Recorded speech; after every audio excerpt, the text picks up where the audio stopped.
Bon, déjà, gouvernement, je vous le dis, ça y est, c'est sûr, ça va tomber là. Ça va tomber ce week-end. Pourquoi? Ou lundi, ou plus tard, parce qu'ils voudraient faire un conseil des ministres dès mercredi. Je vous le dis, ça bouge. Voilà, alors Gauthier Lebret, je vous dis que je vous le dis, ça va se décider ce week-end, entre aujourd'hui et demain. Annonce du gouvernement lundi et premier conseil des ministres mercredi. Voilà, merci. Au revoir, il est 16h05. Merci la France. Merci. Vous êtes bien informé. Ouais.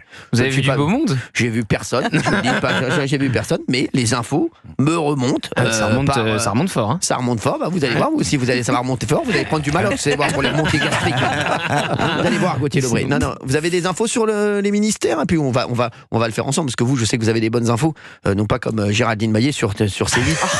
Merci. J'ai pas envie d'être traité de la même manière. Oui. Attendez, oui. C'est pas possible. Donc vous avez des bonnes infos. Bon, alors dites-nous.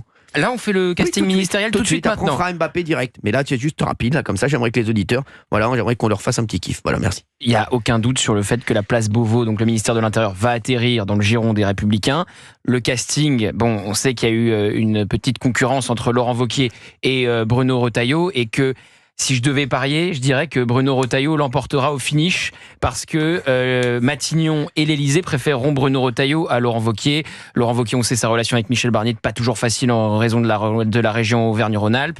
Et un Emmanuel Macron où tout remonte au ministère de l'Intérieur préférera sans doute le profil de Bruno Retailleau à l'ambitieux Laurent Wauquiez qui vise 2027.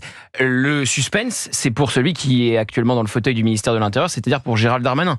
Est-ce qu'il va au Quai d'Orsay? Est-ce qu'il va aux armées? Est-ce qu'il retourne à l'Assemblée nationale en tant que député? Les trois scénarios sur la table. Si je devais aussi prendre un pari, je dirais qu'il retourne comme député à l'Assemblée nationale. Je vous vois vous finir de la tête. Je ne dis rien. Vous êtes d'accord avec moi? Je ne vous ai pas du tout. Je suis pas du tout d'accord avec vous. Alors ensuite, j'attends. Il boit vos paroles. Je bois vos paroles. Je vous trouve extrêmement intéressant. Ministère des Armées. Je vois bien Sébastien Lecornu, qui était d'ailleurs hier au Havre avec Emmanuel Macron pour les commémorations, rester au ministère des Armées. Le Quai d'Orsay, on sait que les affaires étrangères, c'est vraiment ce sur quoi Emmanuel Macron veut encore peser, veut garder la chasse gardée du président. Donc ça sera forcément un proche. Donc si j'ai dit que Gérald Darmanin redevenait député, le scénario probable, c'est soit Stéphane Séjourné reste, soit c'est un autre proche d'Emmanuel Macron qui entre. Et je pense que c'est plutôt un autre proche d'Emmanuel Macron qui va entrer, parce que je vous ai vu opiner de la tête. Non, parce que on le dit depuis plusieurs jours. Franchement, c'est pas lui faire offense. Non, mais arrêtez. Stéphane Séjourné, c'est pas un grand ministre. C'est pas un grand ministre. C'est pas un grand ministre des Affaires étrangères. Mais non, alors voilà, donc là vous dites quoi? Vous avez vu? Alors moi généralement, vous avez remarqué, quand une personne, un éditorialiste ou un chroniqueur dit des bêtises, oui, je l'arrête. Et donc là vous m'avez laissé dérouler jusqu'ici, donc c'est déjà très très beau. C'est très beau. Peut-être pas les infos. Voilà, donc je bois vos paroles. Ensuite, je pense que logiquement la place Vendôme doit atterrir aussi dans le giron des Républicains, parce que place Vendôme, on peut rappeler ce qu'il y a? Mais évidemment, ministère de la Justice, chancellerie, très important. Garde des Sceaux. Alors je vais vous dire un petit truc. Vous savez que Éric Dupond-Moretti, qui pensait rester. Ah oui? Ah non, mais quand je vous dis, il pensait rester. Vous êtes vraiment très bien informé. Hein. Non, mais quoi? Qu'est-ce que vous êtes très très bien informé? Quoi? Je sais pas où vous étiez ces dernières heures, mais vous faites un travail de journaliste politique remarquable. Non, mais je suis sérieux. Vous avez les mêmes infos? Moi, oui. Alors, vous savez qu'il a disparu complètement depuis la dissolution. Il pensait rester. Mais il pensait rester parce qu'il y a un moment donné où il y a eu un suspense sur qui allait à Matignon. Est-ce que c'était un LR ou est-ce que... Même après la nomination de Barnier, le Premier ministre, il pensait rester. Oui, mais c'est impossible. Bon, qu'est-ce que vous voulez que je vous dise? Oui, mais il pensait. Non, c'est l'hubris. C'est l'hubris qui parle. C'est fou. Donc, vous savez que le nom de François-Noël Buffet, parce que peu de monde a envie d'aller FNB. Au FNB, oui, le fameux. François-Noël Buffet. François-Noël pour les intimes. Peu de monde a envie d'aller au ministère de la Justice.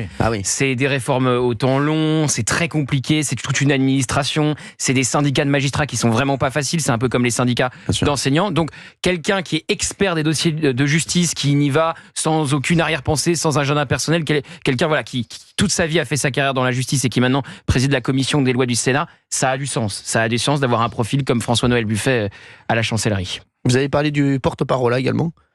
Oui, alors vous savez qu'il y a eu une rumeur cette semaine, c'est que Rachida Dati deviendrait porte-parole du gouvernement. J'y crois pas une seconde. Impossible. J'y crois pas une seconde. Pour le coup, qu'elle reste ministre de la Culture, même si on entend tout et son contraire, et qu'il est possible aussi qu'elle quitte le gouvernement pour une raison assez simple, c'est-à-dire que Michel Barnier a été clair, il veut garder très très peu de monde entre 3 et 4 ministres qui sont actuellement dans le gouvernement, qui pourraient rester.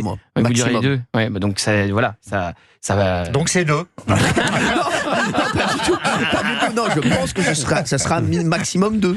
Et dites-moi, vous étiez où? Vous étiez avec Mais Emmanuel j'étais nulle Macron, part. quoi. Je Est-ce que n'étais vous nulle avez le part. casting et tout? Je n'étais nulle part. Vraiment, je vous dis, moi, je sens 2 ministres, pas plus. C'est comme Au ça, restaurant. vous le sentez. Je le sens. C'est au Ouais, pif. le pif. C'est On le est vendredi pifomètre. 13. C'est le pifomètre. Je sens les choses. Voilà, C'est je le vous le dis. pifomètre. Ah oui, voilà. Non, mais je pense. Donc, je pense. Non, ça peut être. Voilà. Il y en a 4 qui étaient susceptibles de rester à peu près. Gérald Darmanin, Rachida Lecornu. Dati, Sébastien Lecornu. Et Séjourné. Séjourné. On a parlé d'Aurore Berger aussi à un moment. Aurore Berger, oui. Voilà. Mais j'en ai 2 qui resteront. Je pense. Moi, je pense. Après, je peux me tromper. Et puis il y a l'éducation nationale dont on n'a pas encore parlé. Là, il y a 2 Exactement. profils, Annie Genevard et François-Xavier Bellamy. On a vu comment François-Xavier Bellamy était proche de Michel Barnier, comment il l'a accueilli lors du congrès des députés LR. Un profil comme François-Xavier Bellamy, avec les qualités qu'il a, honnêtement, on côtoie beaucoup de monde dans la classe politique. Il y a peu de profils comme celui Exactement. de François-Xavier Bellamy. Voilà, on parle de lui pour l'éducation nationale. Il y a l'enseignement supérieur aussi à se partager potentiellement avec Annie Genevard. C'est ce sur quoi on peut tabler. Très bien. Bon, merci en tout cas pour toutes vos infos. Voilà. Vous êtes excellent, Gauthier, vraiment. Vous êtes Merci. excellent.